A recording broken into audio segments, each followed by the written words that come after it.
लिखते हैं क्या नेक्स्ट हम लोग लिखते हैं एप्लीकेशन।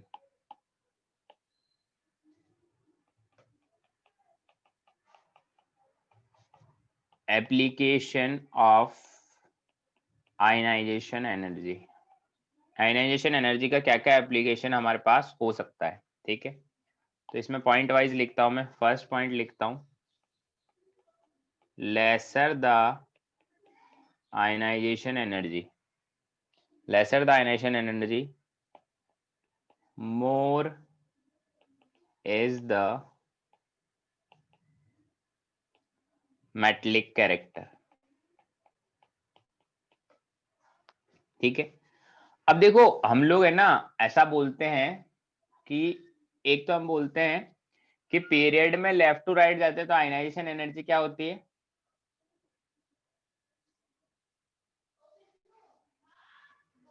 पीरियड में लेफ्ट टू राइट जाते हैं तो आयनाइजेशन एनर्जी क्या इंक्रीज होती है, इंक्रीज होती है। ठीक, इंक्रीज होती है, बढ़ती है ना। तो हमारा मेटलिक कैरेक्टर क्या होगा? कम होगा, ठीक है। और ये देखो एक्चुअल में क्या है, बहुत हार्ड रूल नहीं है मेटलिक कैरेक्टर को डिटरमाइन करने का। ये हम लोग सिर्फ एस ब्लॉक वगैरह इनमें ही लगाते हैं जो ऑब्वियसली जो पहले से ही मेटल से है ना। तो हम बोलते हैं जैसे मान लो लिथियम से लेकर हम लोग सीजियम तक गए, लिथियम से सीजियम तक गए, तो यहां से यहाँ जाने पर आयनाइजेशन एनर्जी क्या हुआ? कम हो गया। कम हो गया आयनाइजेशन एनर्जी। तो हम बोलते हैं जो मेरा मेटलिक कैरेक्टर होगा, एक्चुअल में मेटलिक कैरेक्टर का मतलब होता है कि इलेक्ट्रॉन लूज करके कैटायन बनाने की टेंडेंसी, क्योंकि मेटल की टेंडेंसी ये होती है कि इलेक्ट्रॉन लूज करके कैटायन बनाना। तो कैटायन इजीली सीजियम बना सकता है क्योंकि सीजियम इजीली इलेक्ट्रॉन को लूज कर सकता है, ठीक है। सेकंड पॉइंट है हमारा जिस पर क्वेश्चंस बनते हैं। देखो पॉइंट क्या है, हम लोग बोलते हैं end of valence shell electron is marked by a big jump in ionization energy। इसका मतलब क्या? मैंने लिखा end of valence shell electron is marked by a big jump in ionisation energy. इसका मतलब क्या है? जैसे मान लो अब मैं बोलूं फॉर एग्जांपल कैल्शियम की बात करते हैं। कैल्शियम क्या होता है? कैल्शियम होता है हमारा जैसे सबसे लास्ट में होता है 3p6 4s2, ठीक है। अब सपोज करो कि कैल्शियम था, उससे बना कैल्शियम प्लस, उससे बनेगा फिर अगेन कैल्शियम 2+, फिर मान लो आगे बना कैल्शियम 3+, है ना। ऐसे एक एक करके इलेक्ट्रॉन हम निकाल रहे हैं। तो पहले तो वह 3s2 3p sorry 3p6 4s2, फिर बना वो 3p6 4s1, फिर बना 3p6 4s0, फिर बना 3p5, ठीक है ऐसा। अब देखो यहाँ पर जो वैलेंस शेल का इलेक्ट्रॉन है वो कहाँ खत्म हुआ है? यहाँ पर खत्म हुआ है, इस जगह पर, है ना। End of valence shell electron, valence shell के 2 इलेक्ट्रॉन थे वो एंड हो गए यहाँ पर। तो यहाँ से इलेक्ट्रॉन निकालना मुश्किल है। कहाँ से? ये कौन है भाई तुम्हारे में से कोई है?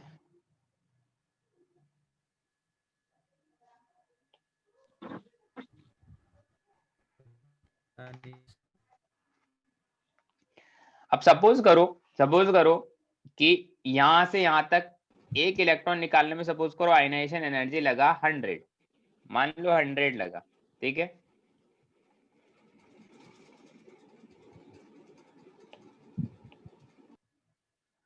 अरे ये कौन आया है जिसने अपना नाम आई पैड रखा है?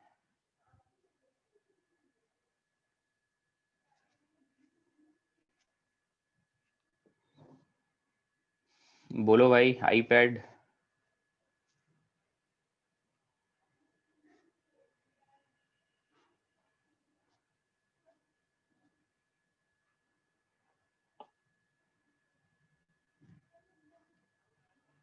जल्दी से बोलो अदरवाइज मैं रिमूव करता हूँ तुम्हें।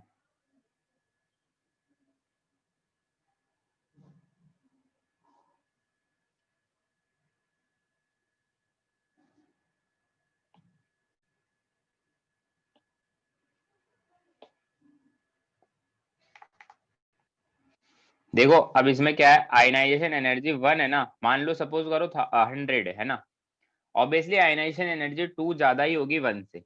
मान लो आयनाइजेशन एनर्जी 2 लगी 150। अब देखो कैल्शियम 2+ में आते हैं, उसने स्टेबल कॉन्फ़िगरेशन अचीव कर लिया है, मतलब उसका वैलेंस शेल के इलेक्ट्रॉन भी खत्म हो गए, यहाँ पर 2 ही इलेक्ट्रॉन थे, दोनों हमने निकाल लिए, तो यहाँ पर क्या हुआ, वैलेंस शेल के इलेक्ट्रॉन खत्म हो चुके हैं। तो अब जो IE3 होगा वो क्या होगा, बताओ? वो बहुत ज्यादा वो होगा, काफी हाई होगा। काफी हाई होगा।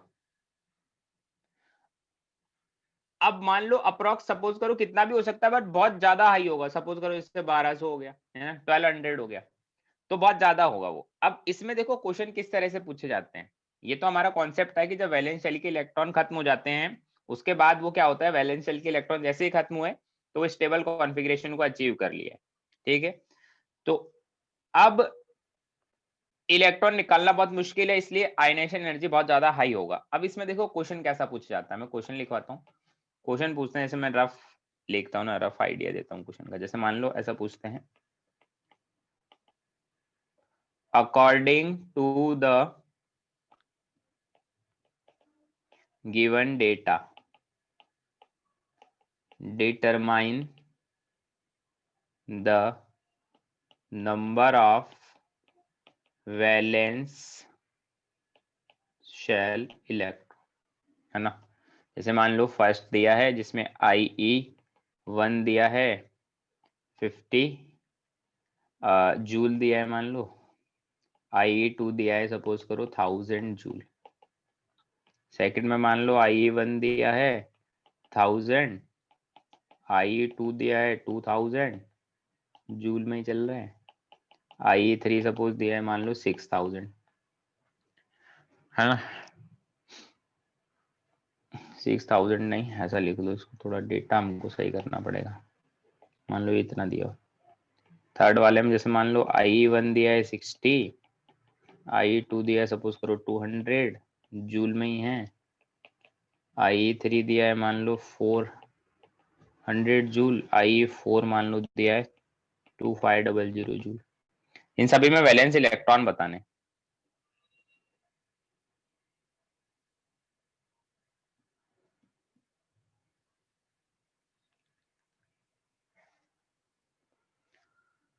बताओ क्या बोलोगे?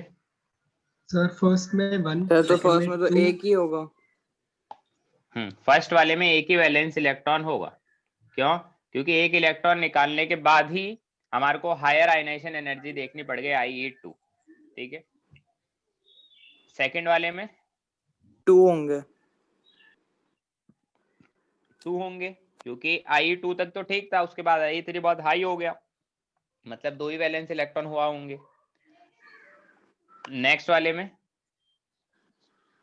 3 होंगे। 3 होंगे, ठीक है।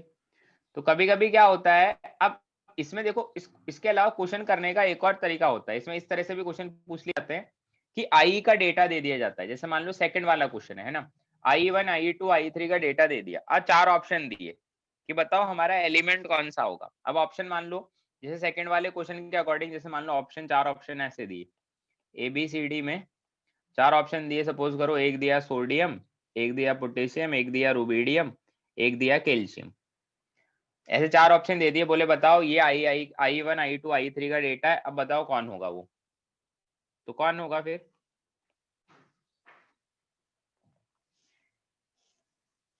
बोलो सेकंड वाले डेटा के अकॉर्डिंग। कैल्शियम होगा। कैल्शियम। कैल्शियम होगा, क्योंकि 2 वैलेंस इलेक्ट्रॉन तो कैल्शियम में ही होते हैं ना। तो इस तरह के क्वेश्चन भी वो पूछ सकता है, ठीक है। चलिए अब नेक्स्ट हम लोग बात करते हैं, नया हमारे पास टर्म है इलेक्ट्रॉन एफिनिटी, उसके बारे में बात करते हैं।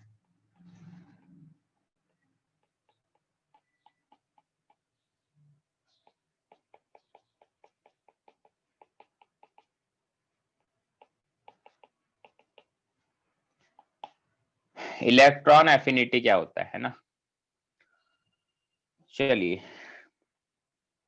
जैसे हमारा जो इलेक्ट्रॉन आयनाइजेशन एनर्जी था उसी का अपोजिट है। आयनाइजेशन एनर्जी का मतलब था कि एक इलेक्ट्रॉन निकालने में कितना एनर्जी देना पड़ा, वो तो होता था आयनाइजेशन एनर्जी। इलेक्ट्रॉन एफिनिटी में क्या है, इलेक्ट्रॉन देंगे हम लोग, इलेक्ट्रॉन ऐड करवाएंगे, तो इसमें हम लोग लिखते हैं द एनर्जी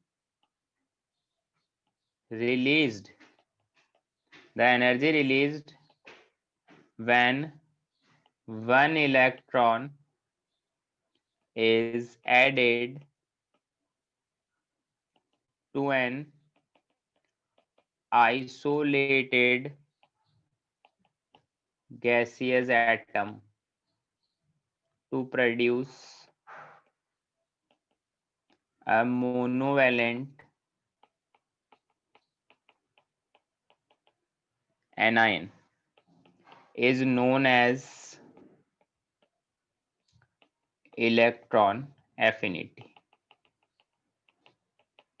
कि आइसोलेटेड गैसियस एटम है, उसके अंदर अगर हम लोग एक इलेक्ट्रॉन ऐड कर रहे हैं तो जो एनर्जी रिलीज होगी वो हम लोग इलेक्ट्रॉन एफिनिटी बोलेंगे, ठीक है। अब देखो हमारे पास एक दो चीजें हैं, है ना, इसमें बच्चे ज्यादातर कंफ्यूज रहते हैं आयनाइजेशन एनर्जी में और इलेक्ट्रॉन एफिनिटी में, है ना। तो उसको मैं एक बार बता देता हूँ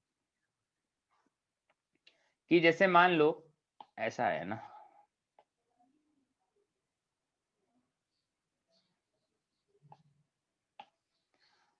पहला पॉइंट इसमें मैं लिखता हूं क्या, जो हमारी आयनाइजेशन एनर्जी होती है ना, वो क्या होती है, ionisation energy is always positive. मतलब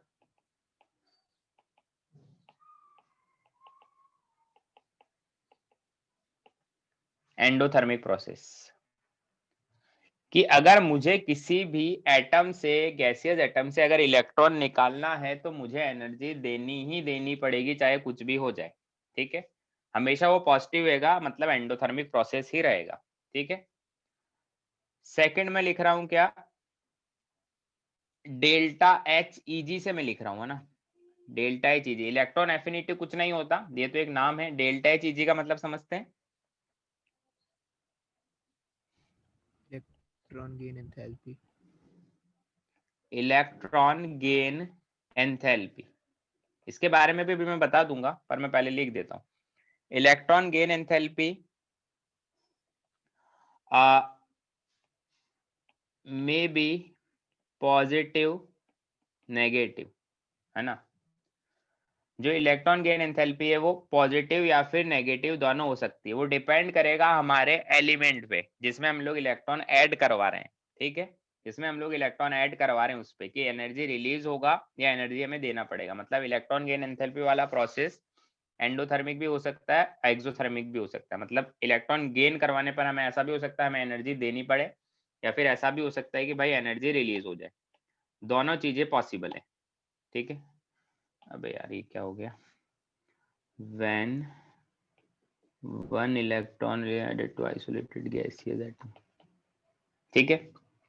थर्ड पॉइंट जिसमें जनरली कंफ्यूजन रहता है, ठीक है, अगर हम लोग बोलते हैं आयनाइजेशन एनर्जी ज्यादा है ना, इसका मतलब क्या होता है, हार्ड टू रिमूव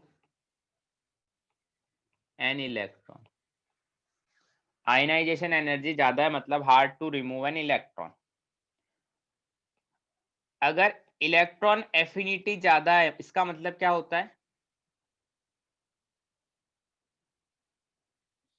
कि वो एक्सेप्ट इजीली कर लेगा। हाँ, easy to gain an electron, इसमें कंफ्यूजन रहता है ना। और अगर मान लो डेल्टा एच ईजी ज्यादा है ना, पॉजिटिव वैल्यू है ज्यादा है वो, मतलब एंडोथर्मिक प्रोसेस है, तो इसका मतलब क्या है, डेल्टा एच ईजी पॉजिटिव है और वो वैल्यू ज्यादा है, इसका मतलब क्या है, तो वो इलेक्ट्रॉन इजीली गेन नहीं करेगा। Hard to gain an electron. इन चीजों में बच्चों को कंफ्यूजन रहता है, मैंने तुम्हें पहले ही बता दिया। देखो जैसे मान लो आयनाइजेशन एनर्जी ज्यादा है, ऑब्वियसली देखो हमेशा आयनाइजेशन एनर्जी तो पॉजिटिव में ही रहेगा, जितना ज्यादा वैल्यू होगा मतलब उतना ही ज्यादा एनर्जी मुझे रिक्वायर्ड है, उतना ही ज्यादा एनर्जी मुझे देना पड़ेगा, तो उसके लिए इलेक्ट्रॉन रिमूव करना थोड़ा हार्ड है हमारे लिए। अगर इलेक्ट्रॉन एफिनिटी ज्यादा है किसी भी एलिमेंट के ना, इलेक्ट्रॉन एफिनिटी ज्यादा है, इसका मतलब है कि भाई इजी है इसको इलेक्ट्रॉन गेन करवाना, मतलब उसका इलेक्ट्रॉन के लिए एफिनिटी ज्यादा है। एफिनिटी का मतलब क्या होता है? अट्रैक्शन, इस तरह का कुछ होता है एफिनिटी का मतलब। डेल्टा एच ईजी पॉजिटिव है, मतलब एंडोथर्मिक प्रोसेस है, और वो भी वैल्यू ज्यादा है, मतलब इलेक्ट्रॉन गेन करवाने के लिए ज्यादा एनर्जी देना पड़ेगा, तो उसका मतलब है hard to gain an electron. इतनी बातें समझ आई?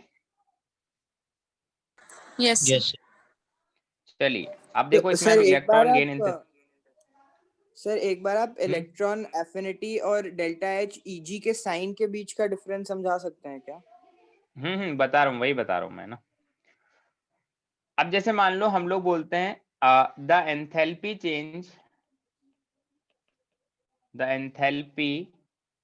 चेंज इन दिस प्रोसेस, ऊपर इलेक्ट्रॉन एफिनिटी वाले प्रोसेस की बात कर रहा हूं, in this process is known as electron gain enthalpy, मतलब डेल्टा एच ईजी।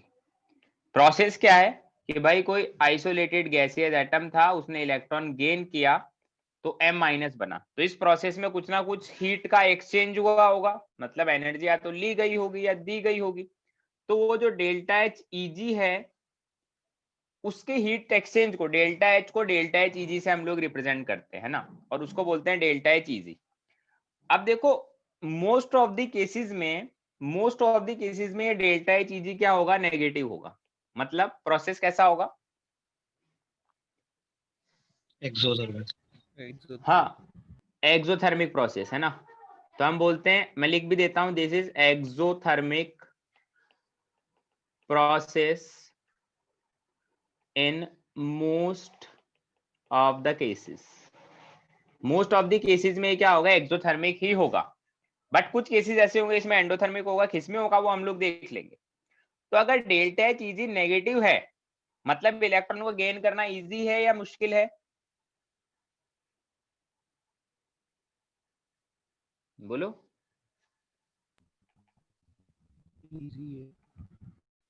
इजी है ना, ऑब्वियसली कोई भी इजी प्रोसेस है। अगर एक्सोथर्मिक होता है, कोई भी प्रोसेस एक्सोथर्मिक होता है मतलब एनर्जी रिलीज कर रहा है, मतलब एनर्जेटिकली फेवरेबल प्रोसेस है। तो इसके लिए हम लोग जो इलेक्ट्रॉन एफिनिटी लिखेंगे उसकी वैल्यू हमेशा पॉजिटिव लिखेंगे, क्योंकि इलेक्ट्रॉन एफिनिटी के टर्म्स में वो पॉजिटिव है, मतलब इजी है होना, ठीक है, क्योंकि इलेक्ट्रॉन एफिनिटी ज्यादा आ रही है, मतलब इजी टू गेन इलेक्ट्रॉन, ठीक है। तो हम लोग बोलते हैं हमेशा delta H EG is equal to negative of electron affinity होता है, दोनों का साइन अपोजिट होगा, बट अगर दोनों का मैग्नीट्यूड की बात करें तो मैग्नीट्यूड दोनों का सेम होगा। समझ गए? बोलो। हाँ सर। यस चलिए अब हम लोग एक पॉइंट और लिख लेते हैं इसमें, क्या? Delta H EG and electron affinity have same values but with opposite sign. Value same रहेगा, साइन अपोजिट रहेगा, ठीक है। सर इलेक्ट्रॉन एफिनिटी की कोई यूनिट होती है क्या? आई थिंक देखो यूनिट तो हम लोग नहीं बोलते हैं इसका, क्योंकि हम लोग एक तरह से ये टर्म की तरह यूज कर रहे हैं हम लोग इसको, और जैसे हमारे हम लोग जो पूरा अपना पीरियोडिक टेबल रहेगा उसमें इलेक्ट्रॉन एफिनिटी की टर्म्स में ही बात कर रहे हैं। क्यों? क्योंकि हमने लिखा है एक्चुअल में द एनर्जी रिलीज्ड, है ना, तो हम लोग एनर्जी रिलीज की फॉर्म में ही बात कर रहे हैं, और हम लोग हमेशा इलेक्ट्रॉन एफिनिटी को पॉजिटिव ही मान के चलते हैं। एक्चुअल में होता नहीं है ऐसा। तो इलेक्ट्रॉन एफिनिटी का डायरेक्ट वैल्यू गिवन होगा तुम्हें, अगर यूनिट दे रखा होगा तो डेल्टा एच ईजी की फॉर्म में देगा, और डेल्टा एच ईजी तो मतलब एक एनर्जी का पार्ट है, तो एनर्जी की टर्म में यूनिट होगा, लाइक जूल पर मोल, किलो जूल पर मोल, इलेक्ट्रॉन वोल्ट पर एटम, इस तरह से। ठीक है सर। अब देखो एक और पॉइंट में लिख रहा हूं, जैसे मान लो मैंने लिखा m माइनस में एक इलेक्ट्रॉन ऐड करवाया, तो m2 माइनस बनेगा। इसके लिए हम लोग बोलते हैं जो डेल्टा एच ईजी होगा वो क्या होगा? Positive, always. मतलब अगर न्यूट्रल गैसियस एटम में इलेक्ट्रॉन ऐड करते हैं तो मोस्ट ऑफ द केसेस में डेल्टा एच चीजें पॉजिटिव नहीं आता है, नेगेटिव आता है। मोस्ट ऑफ द केसेस में, ऐसा नहीं है हमेशा आएगा, नहीं, मोस्ट ऑफ द केसेस में ऐसा होता है। बट अगर कोई एनाइनिक है और उसमें इलेक्ट्रॉन ऐड करा तो वो हमेशा क्या आएगा, डेल्टा एच इज पॉजिटिव। मतलब पॉजिटिव। कैसा है ये,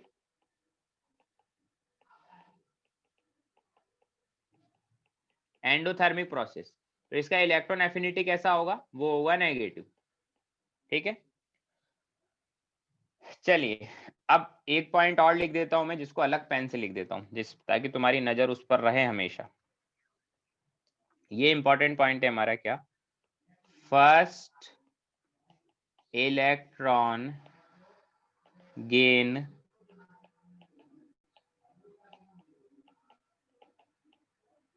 first electron gain enthalpy delta HEG of most of species is negative. However, following exceptions exist. Exception exist का मतलब है कि जिन जिन के लिए पॉजिटिव होगा वो मैं तुम्हें बता देता हूं। पॉजिटिव किस किस के लिए होगा, group number 2, group number 18 and nitrogen. ठीक है, नाइट्रोजन के लिए ब्रैकेट में लिख देता हूं delta H easy is slightly positive, मतलब ऑलमोस्ट थोड़ा सा पॉजिटिव होता है बट होता है। ठीक है, तो इन सभी लोगों के लिए डेल्टा एच इजी का वैल्यू क्या होगा, पॉजिटिव होगा। समझ में आती है इतनी बात? Yes sir. Yes sir. हाँ सर। एक पॉइंट और लिख देता हूं, second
hello hello hello,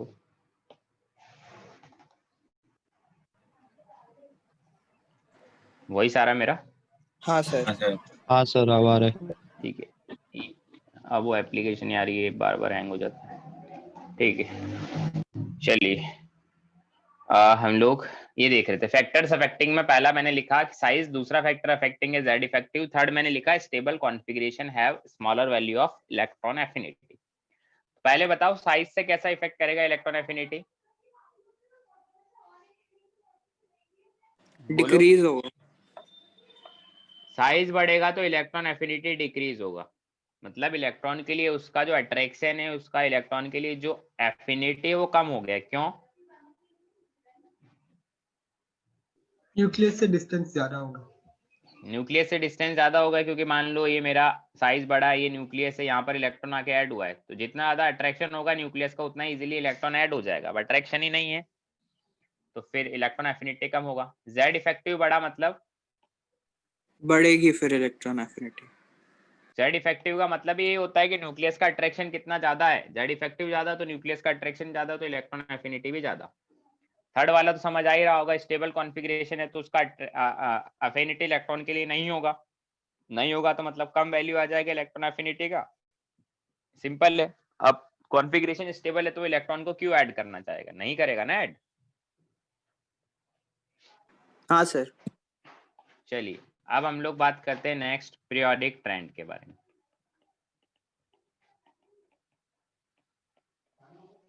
periodic trend क्या कहता है? सबसे पहले हम लोग बात करते हैं अक्रॉस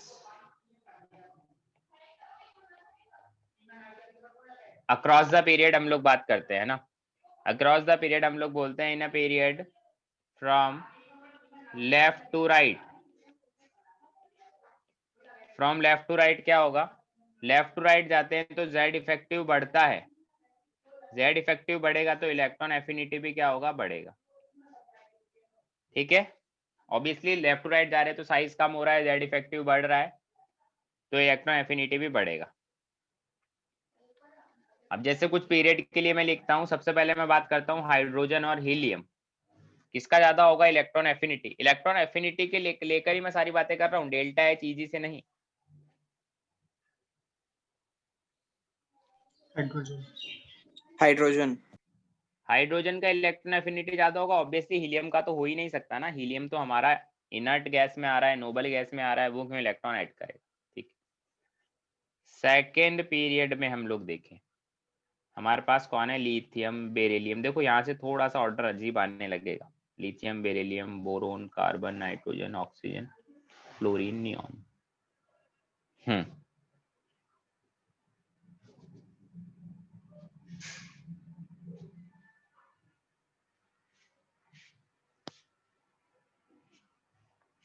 बताओ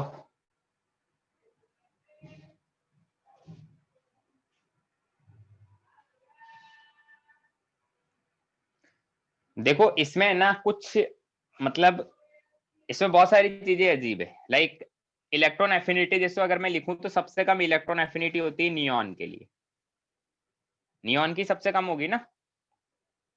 नियॉन क्यों इलेक्ट्रॉन ऐड Yes, करना sir. चाहेगा, हाँ सर। नियॉन की इलेक्ट्रॉन एफिनिटी sir. तो सबसे कम होगी। ठीक है चलिए, नियॉन की इलेक्ट्रॉन एफिनिटी सबसे कम है। ओके, नियॉन के बाद आता है हमारा बेरिलियम, बेरिलियम की इलेक्ट्रॉन एफिनिटी उससे कम है क्योंकि बेरिलियम भी तो सेकंड ग्रुप में है। Yes sir. बेरिलियम के बाद कौन आना चाहिए, नाइट्रोजन। नाइट्रोजन। नाइट्रोजन आना चाहिए, नाइट्रोजन का इलेक्ट्रॉन एफिनिटी मेरा और कम है। चलिए फिर आगे चलते हैं हम लोग। अब देखो इधर इतना तक तो ठीक है, और इलेक्ट्रॉन एफिनिटी अगर हम लोग देखें तो सबसे ज्यादा फ्लोरीन की होना चाहिए, फ्लोरीन इजीली इलेक्ट्रॉन ऐड कर लेगा, स्टेबल कॉन्फ़िगरेशन को अचीव करेगा, देन ऑक्सीजन होना चाहिए, देन कार्बन होना चाहिए। ठीक है, अब यहाँ पर देखो अब बच गई लिथियम और बोरोन, लिथियम और बोरोन में थोड़ा लफड़ा है, लिथियम और बोरोन में बताओ।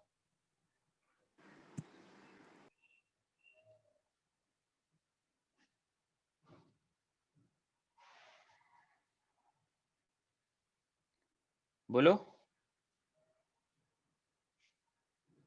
सर लिथियम का ज्यादा रहेगा। सभी को ऐसा लगता है लिथियम का ज्यादा रहेगा, सब बोरॉन का ज्यादा होगा। बोरोन का ज्यादा होगा? नहीं, हमारा इलेक्ट्रॉन एफिनिटी जो होता है वो लिथियम का ज्यादा होता है। यहाँ पर यही चीज ध्यान देने वाली, ठीक है। चलिए अब मैं ना एक और लिखता हूँ, एक को मैं ग्राफ से बताता हूँ ना। जैसे मान लो थर्ड पीरियड में मैंने लिखा sodium, magnesium, aluminium, silicon, phosphorus, sulphur, chlorine, argon. Graph से कैसे सर बताता एक हूँ? डाउट था सर, यहाँ पे हमने लिखा है कि फ्लोरीन की सबसे ज्यादा इलेक्ट्रॉन एफिनिटी, बट उसकी कम नहीं होनी चाहिए क्योंकि उसका स्मॉल साइज होता है तो इलेक्ट्रॉन इलेक्ट्रॉन रिपल्शन होगा। नहीं नहीं नहीं, अच्छा ठीक है।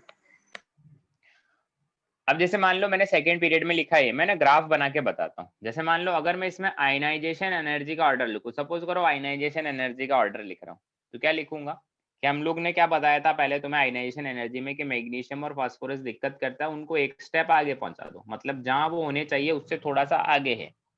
तो ऐसा हम लोग लिखते हैं, सोडियम से ज्यादा एल्यूमिनियम, ये मैंने कल पढ़ा है, तो तुम्हें magnesium, then silicon, then sulphur, then phosphorus, then chlorine, then argon. अब इसमें देखो अगर तुम ग्राफ पेपर पर इसको प्लॉट करोगे तो तुम्हें और आइडिया लगेगा क्या, जैसे मैंने ग्राफ पेपर बनाया था। अब हम क्या करते हैं, हम ऐसा कर लेते हैं, इधर मैं बोलता हूँ, इधर तो मैं लिख रहा हूँ आयनाइजेशन एनर्जी और इधर लिख रहा हूँ उनका एटॉमिक नंबर Z। जैसे मान लो मैंने यहाँ लिखा सोडियम, फिर यहाँ एकदम से जंप आया मैग्नीशियम में, फिर एल्यूमिनियम नीचे आ गया, तो एकदम से स्पाइक बना। स्पाइक क्यों बना? क्योंकि मैग्नीशियम का स्टेबल कॉन्फ़िगरेशन था तो एकदम से उसका आयनाइजेशन एनर्जी ज्यादा हुआ। फिर एल्यूमिनियम से ऊपर यहाँ पर सिलिकॉन चल रहा था, फिर स्पाइक बना, फास्फोरस आया, फिर सल्फर थोड़ा नीचे आ गया, फिर क्लोरीन, फिर आर्गन, ऐसा। तो देखो इनको अगर मैं मैच करूं तो थोड़ा कुछ ऐसा बनेगा।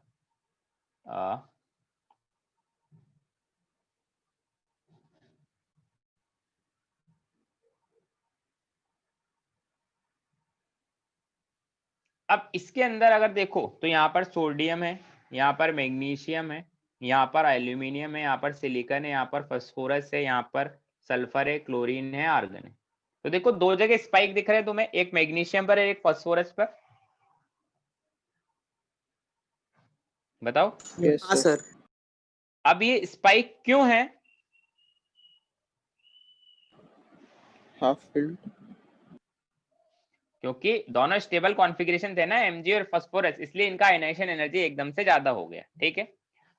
अब इसी को हम लोग किस पर ड्रॉ करें? हम लोग ग्राफ पेपर पे ड्रॉ करते हैं इलेक्ट्रॉन एफिनिटी के लिए, ठीक है। सर आर्गन का सबसे कम नहीं होगा क्या इसमें? क्या? Electron affinity. ये देखना इधर तो आयनाइजेशन एनर्जी लिखा है ना, ग्राफ आयनाइजेशन एनर्जी अच्छा के लिए हाँ बनाया। सर, हाँ सर। अब है ना मैं ग्राफ डायरेक्ट बनाऊंगा, तुम मुझे बताना मैंने सही बनाया है या नहीं, ठीक है। इधर तो मैं लिख रहा हूँ इलेक्ट्रॉन एफिनिटी, इधर लिख रहा हूँ Z। मैं ना अपने हिसाब से ग्राफ बनाता हूँ, ठीक। कैसा? Sodium, magnesium, aluminium, silicon, phosphorus, sulphur, chlorine, ये तो नेगेटिव में जाना चाहिए, यहीं बना देते हैं, ठीक है। अब इसको ऐड भी तो करना है।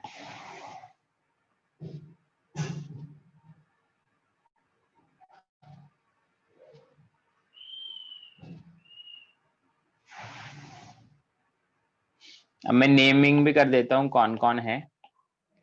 Sodium, magnesium, aluminium, silicon, phosphorus, sulphur, chlorine, argon. ये सही ग्राफ बना है इलेक्ट्रॉन एफिनिटी का? Yes sir. देखो ट्रेंड वैसा ही है जैसा सेकंड पीरियड में था। कैसा? एल्यूमिनियम आगे था बोरोन से, एल्यूमिनियम आगे था बोरोन से। यहाँ पर भी देखो बोरोन के नीचे सॉरी लिथियम आगे था बोरोन से, स्टार मार्क करके लिखा है, लिथियम आगे था बोरोन से। यहाँ पर भी देखो एल्यूमिनियम से ऊपर है सोडियम और मैग्नीशियम नीचे आ गया, यहाँ पर डिप बनेंगे, है ना। मिनिमा टाइप बनेंगे। मैग्नीशियम एकदम नीचे आया, फास्फोरस भी नीचे आया और आर्गन तो सबसे नीचे आ गया है। क्यों? क्योंकि ये सारी स्टेबल कॉन्फ़िगरेशन है।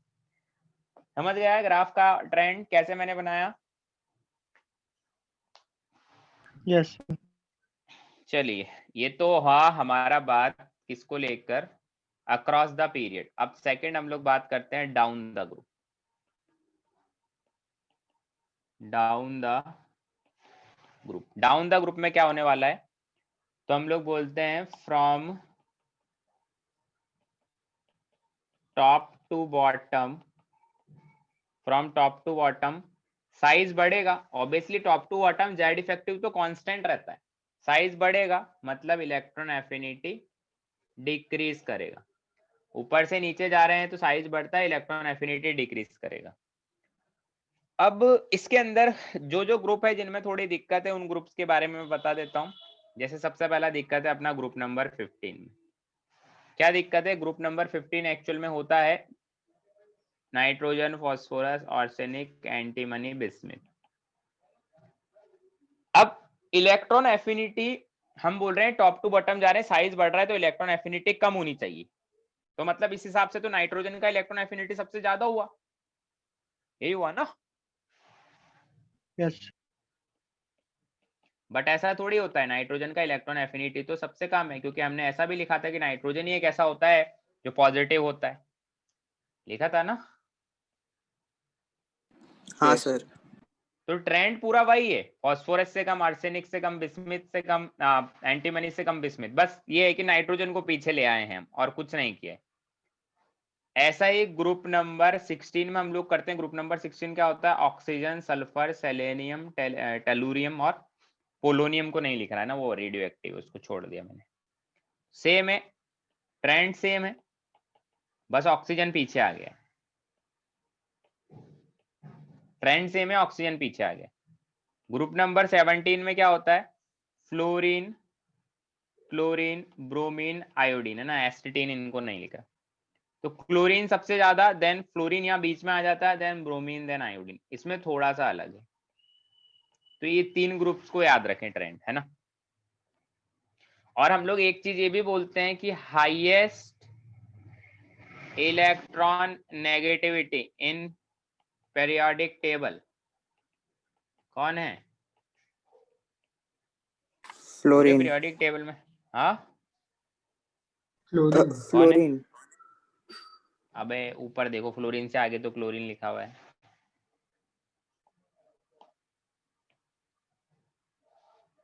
फ्लोरीन नहीं होता, क्लोरीन होता। हाईएस्ट इलेक्ट्रॉन एफिनिटी पूरे पीरियोडिक टेबल में फ्लोरीन की होती है। फ्लोरीन की तो इलेक्ट्रॉन नेगेटिविटी हाईएस्ट होती है ना, समझे? हाँ सर। Yes sir. चलिए, अब हम लोग बात करते हैं लास्ट हमारा इस चैप्टर का, इलेक्ट्रॉन नेगेटिविटी। उसके बारे में बात कर लेते हैं, उसमें हम लोगों को क्या क्या करना है।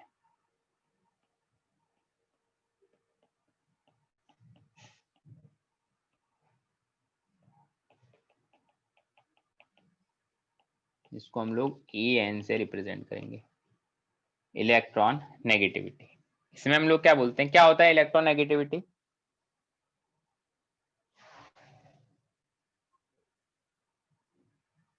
Tendency of an atom to attract electron. हम लोग बोलते हैं a relative tendency to attract shared pair of electron, a relative tendency to attract shared pair of electron in a covalent bond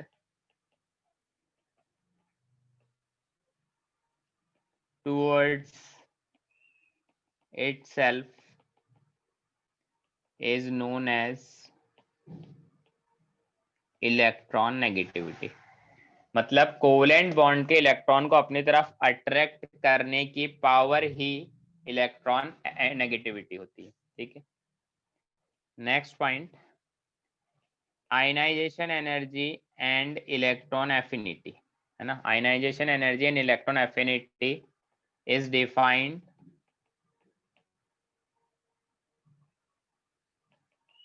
for an isolated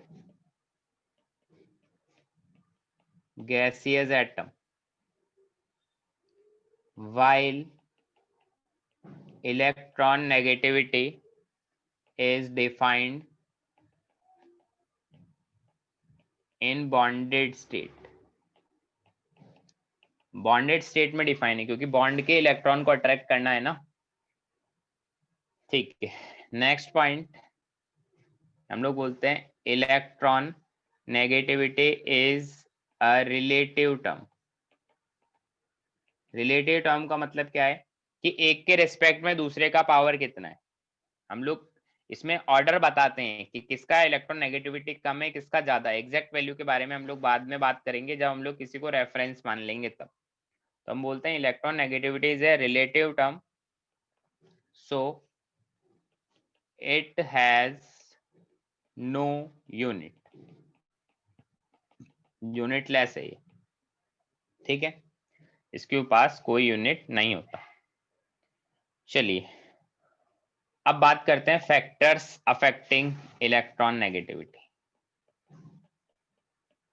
factors affecting electron negativity, कौन कौन से factors हमारी electron negativity को affect करते हैं। सबसे पहला है हमारे पास जेड इफेक्टिव। जेड इफेक्टिव में बताओ क्या होगा। जेड इफेक्टिव ज्यादा होगा तो क्या होगा। सेकंड है साइज। साइज ज्यादा होगा तो क्या होगा। देखो जेड इफेक्टिव अगर ज्यादा होता है, जेड इफेक्टिव अगर ज्यादा होता है तो हम बोलते हैं हमारा इलेक्ट्रॉन नेगेटिविटी भी ज्यादा है। और ऑब्वियसली अगर उसके न्यूक्लियस के पास पावर ज्यादा है इलेक्ट्रॉन को अट्रैक्ट करने का, तो बॉन्ड के इलेक्ट्रॉन को भी अट्रैक्ट कर सकता है क्योंकि न्यूक्लियस के ऊपर बहुत ज्यादा पावर है। साइज बढ़ गया तो इलेक्ट्रॉन नेगेटिविटी ऑब्वियसली कम हो जाएगा क्योंकि इलेक्ट्रॉन न्यूक्लियस से दूर हो गया। बॉन्डेड वाला इलेक्ट्रॉन भी न्यूक्लियस से दूर चला जाएगा इसलिए। थर्ड पॉइंट क्या है। थर्ड पॉइंट है charge on cation. Charge on cation, तो हम बोलते हैं अगर कैटायन के ऊपर चार्ज बढ़ेगा तो इलेक्ट्रॉन नेगेटिविटी क्या होगा, बोलो। बढ़ेगा। अगर कैटायन के ऊपर चार्ज बढ़ रहा है तो इलेक्ट्रॉन नेगेटिविटी भी बढ़ेगा। सेकंड पॉइंट है, फोर्थ पॉइंट है चार्ज ऑन एनायन। तो अगर एनायन के ऊपर चार्ज बढ़ेगा तो इलेक्ट्रॉन नेगेटिविटी क्या होगा, घटेगा। घटेगा, है ना। इसको हम लोग एक एग्जांपल से भी देख सकते हैं। फॉर एग्जांपल अगर मैं तुमसे पूछूं O+ मतलब oxygen plus, oxygen, oxygen minus और ऑक्सीजन 2-, इनमें इलेक्ट्रॉन नेगेटिविटी का ऑर्डर बताओ तो क्या ऑर्डर आएगा। O positive, O minus, O2 minus. O positive का इलेक्ट्रॉन नेगेटिविटी ज्यादा होगा। ठीक है, तो जितना ज्यादा कैटायनिक चार्ज बढ़ता है इलेक्ट्रॉन नेगेटिविटी बढ़ता है, एनायनिक चार्ज बढ़ता है तो इलेक्ट्रॉन नेगेटिविटी कम होगा। फिफ्थ पॉइंट है हमारे पास हाइब्रिडाइजेशन। तो इसमें बोलते हैं हम लोग क्या, percentage S character is directly proportional two electron negativity. ये चीज पढ़ी होगी पहले भी तुमने। हाँ सर। Yes sir. कि भैया परसेंटेज एस कैरेक्टर हमारी इलेक्ट्रॉन नेगेटिविटी के डायरेक्टली प्रोपोर्शनल होता है। कैसे, जैसे मान लो हाइब्रिडाइजेशन sp है, एक बार sp2 है, एक बार sp3 है। तो अगर इनमें हम लोग लिखें परसेंटेज एस कैरेक्टर को, तो परसेंटेज एस कैरेक्टर क्या होगा, 50%, 33.33% और sp3 में होगा 25%। तो इलेक्ट्रॉन नेगेटिविटी का ऑर्डर लिखें तो sp में सबसे ज्यादा, देन sp2 में, देन sp3 में। जैसे मान लो एक मैंने लिखा है CH3, एक मैंने लिखा है CH2 डबल बॉन्ड CH2, एक मैंने लिखा है CH ट्रिपल बॉन्ड CH, है ना। अब इसमें हम लोग देखें तो जो ये वाला कार्बन है ये कौन सा है, sp3 वाला। हाइब्रिडाइजेशन तो निकालना आता ही होगा। sp3 वाला कार्बन है, बताओ। Yes sir. हाँ सर। ये वाला कार्बन कौन सा है, sp2 वाला। ये कार्बन कौन सा है, sp वाला, है ना। तो अगर हम लोग इलेक्ट्रॉन नेगेटिविटी की देखें, इलेक्ट्रॉन नेगेटिविटी अगर हम लोग देखें तो हम लोग क्या बोलते हैं, जो sp3 वाला कार्बन होता है वो कम इलेक्ट्रोनेगेटिव है, उससे ज्यादा कार्बन sp2 वाला है, उससे ज्यादा कार्बन sp वाला है, ठीक है। तो sp वाले कार्बन की इलेक्ट्रोनेगेटिविटी ज्यादा होगी। चलिए अब देखो एक चीज मैं तुम्हें बताता हूं, क्या, एक सेकंड रुको।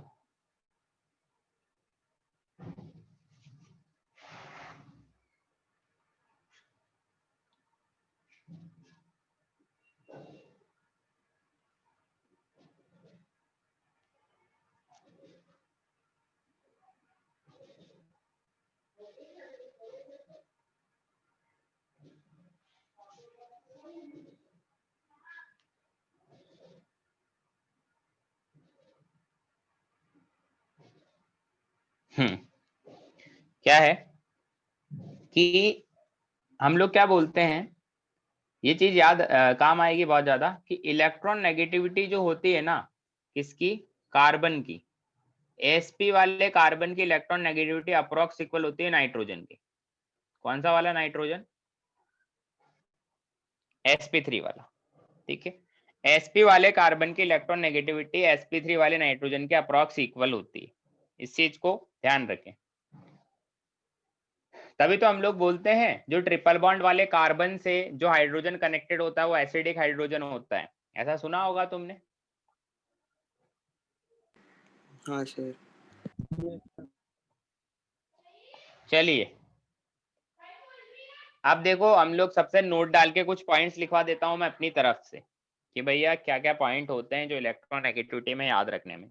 एक तो कुछ ऑर्डर से याद रखने हैं हमें। सबसे पहले क्या ऑर्डर याद रखने, कि सबसे ज्यादा इलेक्ट्रोनेगेटिव कौन होता है, fluorine, then oxygen, then nitrogen, approx equal होता है क्लोरीन के बट नाइट्रोजन की ही ज्यादा होती है, then bromine, then iodine, then sulphur, ठीक है। सल्फर, ठीक है, एक सेकंड रुको।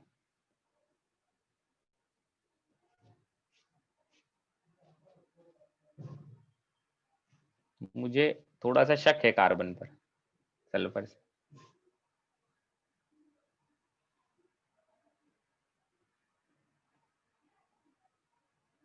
ठीक है, और देन कार्बन, ये याद रख सकते हैं, ये इनका इलेक्ट्रॉन नेगेटिविटी का ऑर्डर होता है, ठीक है। FONClBRISC, इतना तो हमको याद होना ही चाहिए। ये इलेक्ट्रॉन नेगेटिविटी का ऑर्डर है, ये होता है अप्रॉक्स 4 के इक्वल, 4 के इक्वल होती है ना इलेक्ट्रॉन नेगेटिविटी फ्लोरीन की। Yes sir. और ये होती है अप्रॉक्स 2.55 के आसपास, ठीक है। चलिए तो 4 से लेकर 2.55 की रेंज तक की इलेक्ट्रॉन नेगेटिविटी हमने लिख दी। सेकंड पॉइंट, पूरे पीरियोडिक टेबल में जो हाईएस्ट इलेक्ट्रॉन नेगेटिविटी है वो किसकी है, बताओ। फ्लोरीन। फ्लोरीन की होती है, जिसका वैल्यू होता है 4। लोवेस्ट इलेक्ट्रॉन नेगेटिविटी होती है सीजियम की, जिसका वैल्यू होता है 0.5। अब तुम सोचो कि हमारी जो इलेक्ट्रॉन नेगेटिविटी है उसका रेंज है 4 से लेकर 0.5 तक, जिसमें पूरी पीरियोडिक टेबल के एलिमेंट्स आ गए, है ना। मतलब ऐसा है कि 4 से लेकर 0.5 तक रेंज है, उसमें एक बीच में कहीं 2.55 लगाओ, तो यहां से यहां तक कितने आ रहे हैं, 1 2 3 4 5 6 7 8, यहां से यहां तक 8 एलिमेंट्स आए और बाकी सारे लोग यहाँ पर है। समझ रहे हो, मतलब 2.55 से 0.5 तक ही सारे लोग बाकी के लाई कर रहे हैं, बाकी सिर्फ 8 लोग ऐसे हैं जो 4 से 2.55 तक है। मतलब आधी जनता एक तरफ, सॉरी 8 लोग एक तरफ, बाकी लोग एक तरफ, ऐसा है। थर्ड पॉइंट है हाईएस्ट इलेक्ट्रॉन नेगेटिव मेटल। तुम्हें पता है मेटल में सबसे ज्यादा इलेक्ट्रॉन नेगेटिविटी किसकी होती है,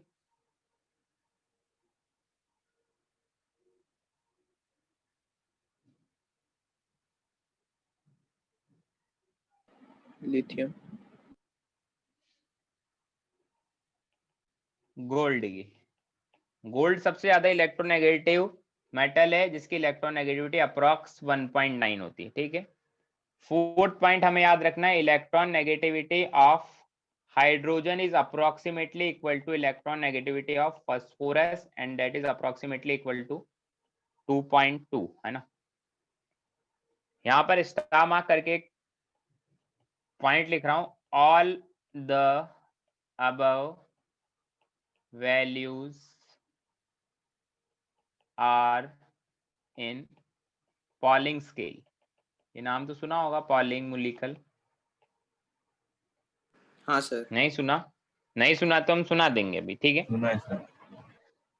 कि जितनी भी मैंने वैल्यूज लिखी है, ये 4, 2.55, 0.5, 1.9, ये सारी वैल्यूज किसमें है? पॉलिंग स्केल के अंदर है, ठीक है। पीरियोडिक ट्रेंड के बारे में बात करते हैं हम लोग। अब इसके बारे में बात करेंगे। देखो, इलेक्ट्रॉन नेगेटिविटी में पीरियोडिक ट्रेंड बहुत ज्यादा हमारे पास बात करते नहीं है हम लोग, क्योंकि कोई बहुत ज्यादा इसके बारे में पूछेगा भी नहीं। जितना पूछेगा उतना मैंने पढ़ा दिया, ठीक है। पीरियोडिक ट्रेंड के बारे में बात करें तो फर्स्ट लिखता हूं मैं across the period. Across the period left to right क्या होता है? इंक्रीज इलेक्ट्रॉन नेगेटिविटी इंक्रीज करेगा, ठीक है। सेकंड हम लोग बात करते हैं down the group. Down the group अगर हम लोग बात करें टॉप टू बॉटम, तो हम लोग बोलते हैं इलेक्ट्रॉन नेगेटिविटी क्या होगा? डिक्रीज करेगा। ये जनरल ट्रेंड है ना, बहुत हार्ड रूल नहीं है, जनरल ट्रेंड है, ठीक है। अब हम लोग नेक्स्ट पढ़ते हैं क्या? Different scale for measurement. Different scale for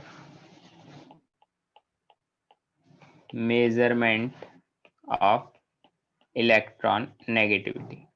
दो ही स्केल के बारे में हम लोग बात करेंगे, एक पॉलिंग स्केल और एक मुलिकन स्केल। एक्चुअल में बात तो हम लोग क्या करेंगे, हम तो सिंपल उनका फॉर्मूला लिखेंगे ताकि कभी कल को कोई क्वेश्चन आ जाए तो हमसे हो जाए, है ना। सबसे पहले बात करते हैं पॉलिंग स्केल। पॉलिंग ने कैसे इलेक्ट्रॉन नेगेटिविटी के बारे में बात कर दी थी? तो उसने बोला था क्या कि जैसे मान लो कोई दो एलिमेंट है ए और बी। अच्छा, वैसे भी देखो हम लोग इलेक्ट्रॉन नेगेटिविटी का एक रिलेटिव वैल्यू निकाल सकते हैं, मतलब कौन किसके रिस्पेक्ट में ज्यादा है, कौन किसके रिस्पेक्ट में कम है, मतलब हम लोग डिफरेंस निकाल सकते हैं। जैसा तुमने इलेक्ट्रोकेमिस्ट्री में पढ़ा होगा, हम लोग सिर्फ सेल का पोटेंशियल निकाल सकते हैं, मतलब कैथोड माइनस एनोड निकाल सकते हैं। इंडिविजुअल वैल्यू नहीं निकाल सकते, इलेक्ट्रोड का पोटेंशियल हम लोग नहीं निकाल सकते, हम लोग सिर्फ सेल का पोटेंशियल निकाल सकते हैं, SRP of cathode minus SRP of anode. तो इंडिविजुअल इलेक्ट्रोड का पोटेंशियल निकालने के लिए हमने क्या किया था? स्टैंडर्ड हाइड्रोजन इलेक्ट्रोड ले लिया। हाइड्रोजन और कोलोमेल की स्टैंडर्ड हाइड्रोजन इलेक्ट्रोड लिया जिसको हमने जीरो वैल्यू मान लिया, ठीक है। सेम वैसे ही इलेक्ट्रॉन नेगेटिविटी में हम लोग डिफरेंस निकाल सकते हैं, बट यहां पर हमने रेफरेंस किसको माना? रेफरेंस किसको माना यहां पर इलेक्ट्रॉन नेगेटिविटी में? हाइड्रोजन। हमने यहाँ पर रेफरेंस माना फ्लोरीन को रेफरेंस माना, और अपनी इच्छा से पॉलिंग ने फ्लोरीन की इलेक्ट्रॉन नेगेटिविटी 4 मान ली और फ्लोरीन के रिस्पेक्ट में सबकी इलेक्ट्रॉन नेगेटिविटी निकाल दी, ठीक है। फ्लोरीन को क्यों रेफरेंस माना? क्योंकि फ्लोरीन सभी के साथ बॉन्ड बना लेता है, काफी रिएक्टिव होता है, इसलिए। समझ गए? चलिए, अब जैसे मान लो दो एलिमेंट है ए और बी, वो बॉन्ड बना रखे हैं ना। मान लीजिए इलेक्ट्रॉन नेगेटिविटी की बात करें तो इसकी मान लीजिए ऐसा है, एक्स ए है, इसकी इलेक्ट्रॉन नेगेटिविटी एक्स बी है ना। इसकी इलेक्ट्रॉन नेगेटिविटी एक्स है, उसकी इलेक्ट्रॉन नेगेटिविटी एक्स बी है। तो जो डिफरेंस लेते हैं इलेक्ट्रॉन नेगेटिविटी का, मॉड क्यों लगाया है? क्योंकि मैं डिफरेंस ले रहा हूं, मतलब हमेशा पॉजिटिव वैल्यू लूंगा। तो उसका जो फार्मूला दिया पॉलिंग ने, द फार्मूला इज 0.208 फिर अंडर रूट में ई ए बी, है ना, एक सेकंड, अंडर रूट में ई ए बी फिर minus again under root E A into E B B, ये फार्मूला दिया। मतलब क्या है इनका? ई ए बी का मतलब क्या है? Bond energy of A B bond इन ऐसा करते हैं, इसको वापस से लिखता हूँ मैं। उसने क्या लिखा, EAB का मतलब क्या है? EAB का मतलब है bond energy of AB bond in kilo calorie per mole. Unit भी देख लेना, किलो कैलोरी पर मोल में ही हमको रखना है। ऐसे ही EAA का मतलब क्या है और EBB का मतलब क्या है? Bond energy of AA bond in kilo calorie per mole, bond energy of BB bond in kilo calorie per mole. ठीक है, ये तो जब क्या है, जब किलो कैलोरी पर मोल में हमको वैल्यूज गिवन हो तब। अब मैं स्टार मार्क करके लिख रहा हूं, when all energy is given in kilojoule per mole then we use। अगर किलो कैलोरी पर मोल में नहीं दे रखा, किलो जूल पर मोल में दे रखा है, तब हम लोग लिखते हैं XA minus XB is equal to, formula same है, बस आगे वाला ये चेंज हो जाएगा, 0.1017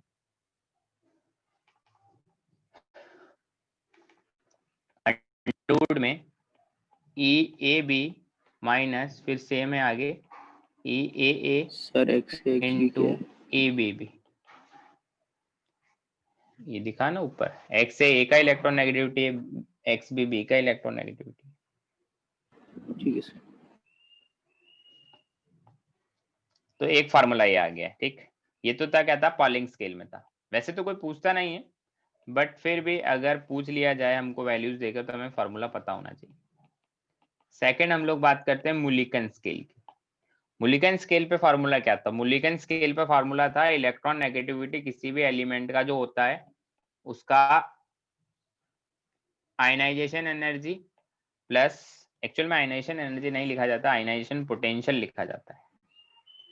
आयनाइजेशन पोटेंशियल सिंपल है, एनर्जी और पोटेंशियल का वैल्यू सेम रहता है, बस यूनिटी अलग होता है, प्लस इलेक्ट्रॉन एफिनिटी बाय 2 ये होता है। ठीक है, और इसमें एक चीज हम लोग लिख देते हैं, यूनिट ऑफ IP और EA should be electron volt पर एटम। इसका यूनिट इलेक्ट्रॉन वोल्ट पर एटम में ही होना चाहिए।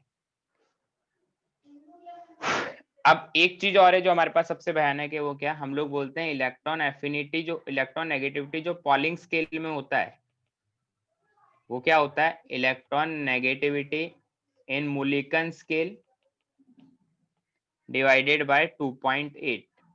ये दोनों की इलेक्ट्रॉन नेगेटिविटी में रिलेशन है, पॉलिंग वाली इलेक्ट्रॉन नेगेटिविटी और मुलिकन वाली इलेक्ट्रॉन नेगेटिविटी में। और हमने आज तक जो इलेक्ट्रॉन नेगेटिविटी पढ़ी है वो कौन सी पढ़ी है? वो पॉलिंग वाली पढ़ी है। ठीक है, तो कोई तुमसे पूछ ले कि बताओ electron negativity of fluorine in Mulliken scale, तो कितना बोलोगे? 4 इंटू 2.8 यही बोलोगे?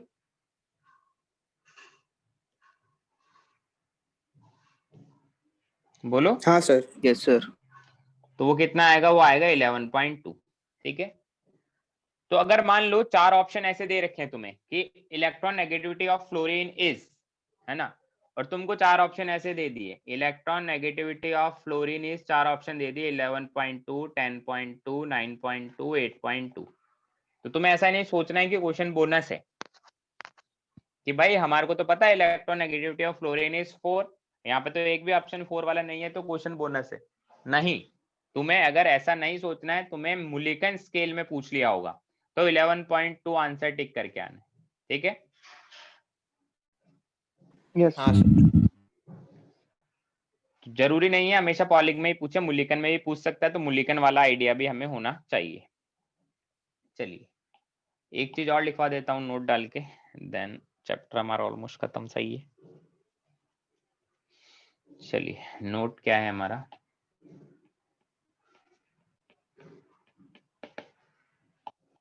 हम लोग क्या बोलते हैं? हम लोग बोलते हैं कि जैसे मान लो A और B के बीच में बॉन्ड है ना, इसका इलेक्ट्रॉन नेगेटिविटी X1 है, इसका इलेक्ट्रॉन नेगेटिविटी X2 है। इनके बीच में जो इलेक्ट्रोनेगेटिविटी का डिफरेंस है, मतलब डेल्टा एक्स माइनस x2, वो डेल्टा एक्स है। अगर वो डेल्टा एक्स ग्रेटर देन 0.5 होता है तो हम बोलते हैं जो बॉन्ड है वो कैसा है, पोलर बॉन्ड है। अगर डेल्टा एक्स लेस देन 0.5 या इक्वल भी मान लिया जाए तो हम लोग बोलते हैं जो बॉन्ड है वो कैसा है, नॉन पोलर बॉन्ड है, ऐसा हम लोग बोलते हैं। ठीक है, जैसे मान लो सपोज करो कितना लिखा है हाइड्रोजन का इलेक्ट्रोनेगेटिविटी मैंने 2.2। फॉर एग्जाम्पल जैसे मान लो फर्स्ट दिया तुम्हें हाइड्रोजन और फ्लोरीन का बॉन्ड, अब तुमसे पूछा है बताओ ये बॉन्ड पोलर है या नॉन पोलर है। हाइड्रोजन होता है 2.2, फ्लोरीन होता है 4। अगर कोई स्केल नहीं दिया तो हम लोग कॉलिंग में ही बात कर रहे हैं, क्या बोलेंगे, पोलर बॉन्ड। तो हम बोलेंगे ये जो बॉन्ड है वो पोलर बॉन्ड है ना। अब हाइड्रोजन और क्लोरीन का बॉन्ड दे दिया, हाइड्रोजन 2.2, क्लोरीन होता है 3.5, तो क्या होगा, पोलर बॉन्ड। तो हम बोलेंगे ये बॉन्ड कैसा है, पोलर बॉन्ड है। किसी ने पूछ लिया क्लोरीन और chlorine, non polar. Non polar. Non polar. किसी ने पूछ लिया कार्बन और हाइड्रोजन, कार्बन कितना लिखवाया था मैंने 2.55, हाइड्रोजन 2.2, तो ये क्या होता है, नॉन पोलर। Non polar. ठीक है, तो हम लोग ऐसे पोलर नॉन पोलर बॉन्ड्स को डिफाइन कर सकते हैं ना। चलिए एक क्वेश्चन लिखवा देता हूं मैं, फिर चैप्टर मेरा खत्म है। क्वेश्चन क्या है,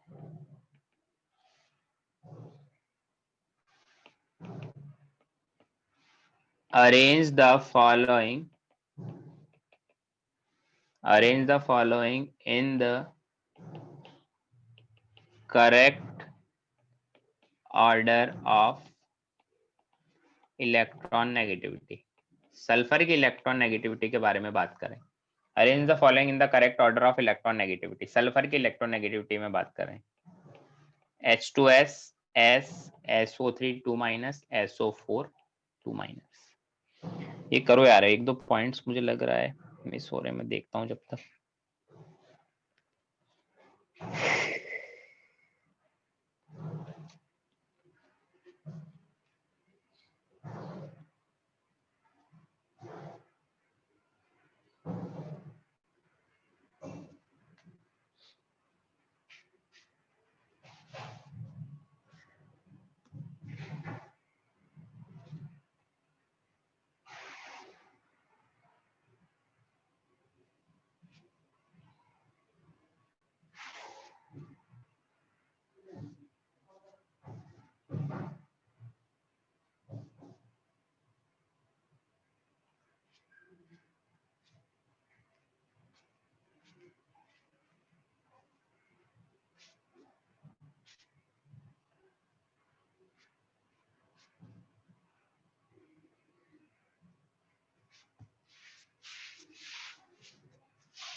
हो रहा है क्या,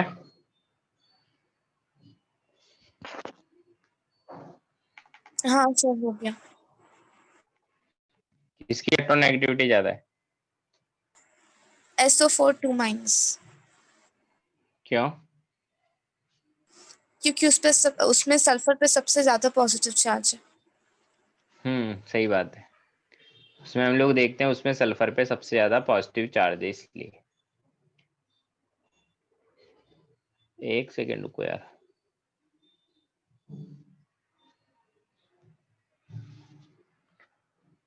तो हम लोग देखें इसमें तो सल्फर पर सबसे ज्यादा पॉजिटिव चार्ज है ना। देखो तो ऑर्डर क्या आएगा, ये इसमें सल्फर -2 में है, इसमें सल्फर 0 में है, इसमें सल्फर +4 में है, इसमें सल्फर +6 में।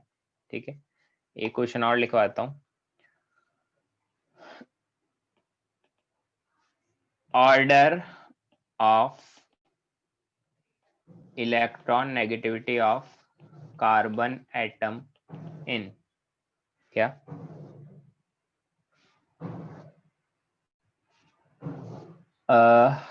ऐसा है, जैसे एक है CF4 और एक है CCl4, इसमें बताना है।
बताओ भाई, CF4 में क्या होगा? CF4 और CCl4 में बोलो, इलेक्ट्रॉन नेगेटिविटी ऑफ कार्बन किस में ज्यादा होगी?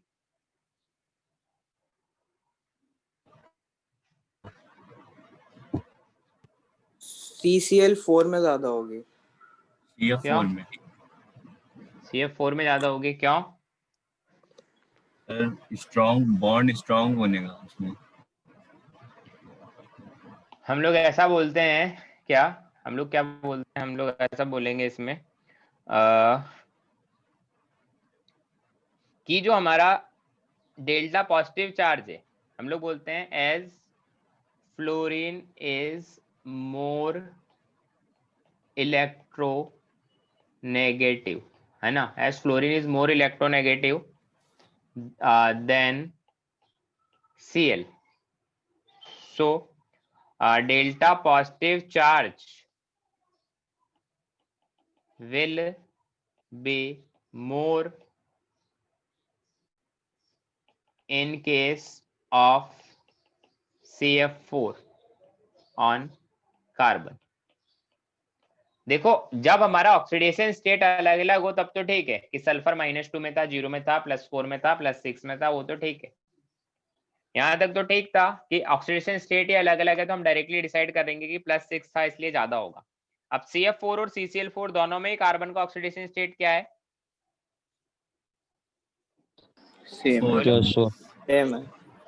सेम है, बट CF4 में कार्बन पर ज्यादा डेल्टा पॉजिटिव का अमाउंट क्रिएट हो सकता है बॉन्डेड स्टेट में भी, इसलिए हम लोग बोलेंगे कार्बन का इलेक्ट्रॉन नेगेटिविटी ज्यादा होगा। ठीक है, अच्छा, नोट डाल के मैंने एक चीज पहले लिखवानी चाहिए थी, मैं मिस हो गया, मेरे दिमाग से निकल गया, वापस लिखवा देता हूँ। हाईएस्ट इलेक्ट्रॉन एफिनिटी किसकी बोलते हैं पीरियोडिक टेबल में? पहले भी बताया था मैंने, Cl का बोलते हैं क्लोरीन का। ऐसे ही लोवेस्ट इलेक्ट्रॉन एफिनिटी किसका बोलते हैं? क्या? PCl